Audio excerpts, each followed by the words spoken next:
Olá, meus queridos. Vamos passar para um novo assunto agora sobre o humanismo, né, que foi um período de transição entre a Idade Média e o Renascimento. Então, o humanismo ele surge como questionamento do teocentrismo medieval. Né? Que teocentrismo? O que quer dizer teocentrismo? Então, aí no caso, Deus no centro. Então, e a afirmação do potencial do ser humano em conduzir seu próprio destino, tendo aí a razão e a sabedoria dos clássicos como guia. Então, nós vamos falar sobre essa escola literária, que é o humanismo, né? Foi na época desse período aí do Renascimento e a Idade Média. Então, da onde se originou esse humanismo? Então, nós tivemos aí iniciando-se na Itália, no século XIV, foi um período de transição, e esse momento passa-se assim do feudalismo para o mercantilismo. Então, foi uma grande mudança, foi um mundo cheio de mudanças. Então, com esse declínio aí da economia feudal, que foi o modo de produção vigente na Idade Média, e teve a substituição aí da economia mercantil.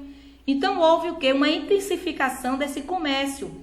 Então, o que foi que ocorreu? Então, essas cidades, né, as cidades, o centro de atividades comerciais, atraíram camponeses dispostos a trocar o trabalho no campo pela promessa de enriquecimento oferecida pelo comércio. É o que a gente disse, o êxodo rural, né, que foi a saída das pessoas do campo para a cidade. Então, aí surgiu um novo contexto na história, que foi a burguesia. Então, essa burguesia era o segmento social formado por homens livres que moravam nos burgos, né? Eles dedicavam ao comércio e desfrutavam de uma situação econômica confortável. Então, com esse crescimento das cidades e do comércio, proporcionou aí uma maior interação entre as pessoas de origem diversas. Então, teve aí um alargamento grande da visão do mundo dos indivíduos envolvidos nesses contatos, tanto econômicos quanto culturais. Vamos lá. Então, o que é o humanismo? Então, a palavra humanismo, esse nome aí, se dá à produção da escrita histórica, que foi lá no final da Idade Média. Aí veio o início da Idade Moderna, a partir do século XV. Tivemos 3 atividades mais destacadas que compôs aí esse período do humanismo. Preste atenção nessas 3 atividades, estão aí. A primeira, a produção historiográfica de Fernão Lopes. Depois veio a produção poética dos nobres, por isso que se diz a poesia palaciana. E por último, a atividade teatral de Gil Vicente. Por isso que eu pedi que vocês fizessem a linha do tempo de Gil Vicente, não é? Sobre essa atividade teatral, sobre as obras dele, sobre a vida dele, certo? Então, isso foi o humanismo. Então, o que se destacou muito foram essas atividades, né?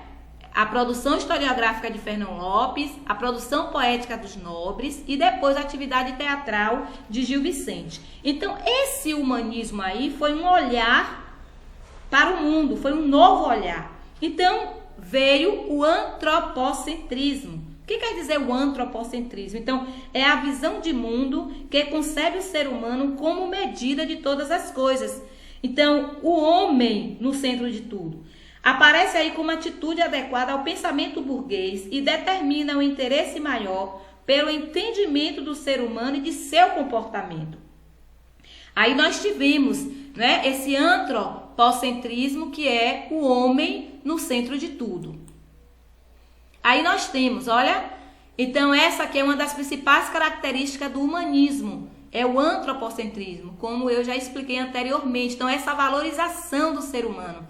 Então, eles valorizavam mais a emoção, valorizavam mais o que o homem. Então, se aconteceu algo inusitado, não foi por causa do teocentrismo, não é de Deus no centro, foi por causa dos homens, da emoção, do sentimento ali humano, ok? Então, essa é uma das principais características do humanismo.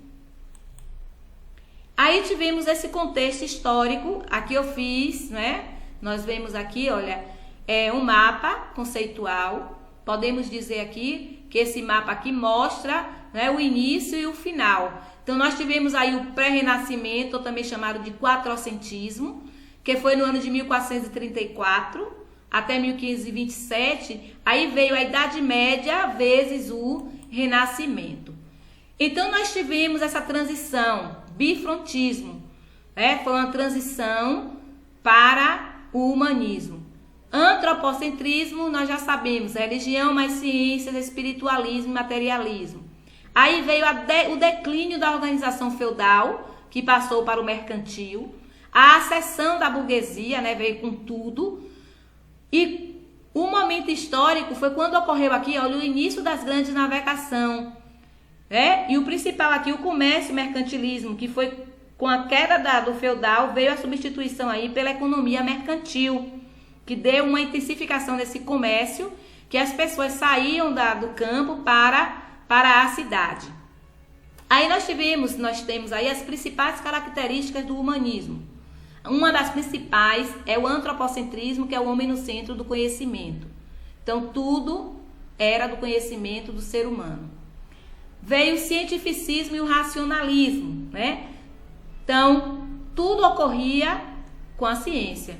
Por exemplo, o mundo. Eles não acreditavam que foi, por Adão e Eva, que Jesus, do Gênesis, escrito lá no Gênesis. Não. Foi a explosão do Big Bang, que foi uma ciência comprovada aí, ciência que explodiu e surgiu o mundo. Eles acreditavam nisso aqui, Por isso que uma das características é o cientificismo e o racionalismo, o racional, o pensamento do ser humano. Demonstração da figura humana, suas expressões e detalhes das proporções. Então trabalhavam muito com detalhes, muito perfeito, detalhes do homem. Descentralização do conhecimento. O que quer dizer isso? Onde a igreja perde o monopólio do conhecimento com o desenvolvimento da imprensa. Então aí surge a imprensa e a igreja aí perdeu esse monopólio. Tivemos produções. Lembram que no início da unidade estudamos gêneros narrativos, gêneros líricos, gêneros dramáticos. Então, essa produção foram as atividades ocorridas no humanismo. Tivemos o gênero narrativo, que foi aquela primeira atividade da prosa historiográfica de Fernão Lopes, Nós sabemos que a prosa ela é discorrida em discursos direto, indireto ou indireto livre. Não é poesia, viu, gente? Essa prosa aqui é diferente. É um texto narrativo, certo? Com parágrafos. O gênero lírico ficou para a poesia palaciana, que foi os poemas estruturados aí em estrofes e versos, com rimas ou não. E veio o gênero dramático, o teatro de Gil Vicente, Muito bem falado, esse teatro de Gil Vicente. Então, essas três atividades foram da produção aí do humanismo, certo? Então, que prosa é essa? Como aqui eu estava falando de Fernão Lopes, foi um aumento assim de interesse pela leitura. Então eles liam muito, tinha assim, com esse gênero narrativo, foi surgindo aí bibliotecas, as traduções das obras religiosas, os escritos antigos, tudo ficou aqui nessa prosa doutrinária. Nós tivemos também a dinastia de Avis, com os exemplos de Dom João I, Dom Duarte, Dom Pedro. Também eram prosas, eram escritos aí, Feito por eles, por Fernão Lopes. Tivemos também uma produção que recebeu o nome porque elas transmitiam assim, ensinamentos sobre as práticas diárias, sobre a vida, como cavalgar, a disciplina de um rei, no caso, o elogio de um esporte. Então tinha aí também toda essa conduta moral para essa nobreza. Então surgiu aí essa burguesia. A poesia palaciana, que aí nós falamos muito do mercantilismo, que o feudal caiu e entrou logo o mercantilismo, que foram acontecimentos assim que modificaram o gosto literário do público. Então foi diminuindo aí a produção lírica, né? Foi enfraquecendo, mais ou menos lá para o ano de 1305 a 1450. E veio aí, recebeu o nome aí de poesia palaciana, né? Identificada aí por quatrocentismo. Essa foi a poesia, a segunda atividade, né? Teve o que também? Tinha limitação de temas, não eram todos os temas que eles colocavam, certo? De conteúdos também. Falavam muito assim, realidades que aconteciam nos palácios, como festas, montaria, comportamentos, trajes, né, banalidades. Então isso aí era assunto. Já o amor, ele era tratado de forma mais sensual do que no trovadorismo. Então, sendo menos intensa a idealização da mulher, eles não idealizavam tanto a mulher. Então, isso aí ocorria mais ou menos uma sátira, certo? No humanismo, era diferente do trovadorismo. Aqui nós temos um texto palaciano, de Rui Gonçalves, que diz assim, são palavras, às vezes, o Y aí que está no lugar do I, né? Era escrito dessa maneira. E diz assim, que de meus olhos partais em qualquer parte que esteis. Em eu coração ficais e nele vos converteis. Então aqui na palavra coração é coração. Então eram versos, eram prosas que eles faziam aí, né? No palácio, até em festas no palácio, a burguesia se encontrava e faziam aí esse tipo de festa. Então, o que é que vocês notam aí nesse texto? Então, tem a intimidade do autor, ele faz aí uma confissão amorosa, tem ainda também uma linguagem simples, a grafia é a mais próxima de hoje, né? A gente entende mais como é escrita, preserva-se assim a coita amorosa, aquele lado amoroso, a moda trovadoresca, aquele lado de sentimentos bons. Quais os autores? Nós tivemos Fernão Lopes, né? Gil Vicente, foram grandes autores aí do humanismo. Tá bom? E o que é esse humanismo na literatura? Então, essa transição de trovadorismo, entre o trovadorismo e o classicismo. Então, ele teve início aí a partir das obras de Francesco. Quem era Francesco Pro? Ele era um italiano, assim, considerado o pai do humanismo. Então, ele contribuiu muito, muito para a criação dos sonetos. O que são sonetos? Sonetos são aqueles poemas de 2 tercetos e 2 quartetos, certo?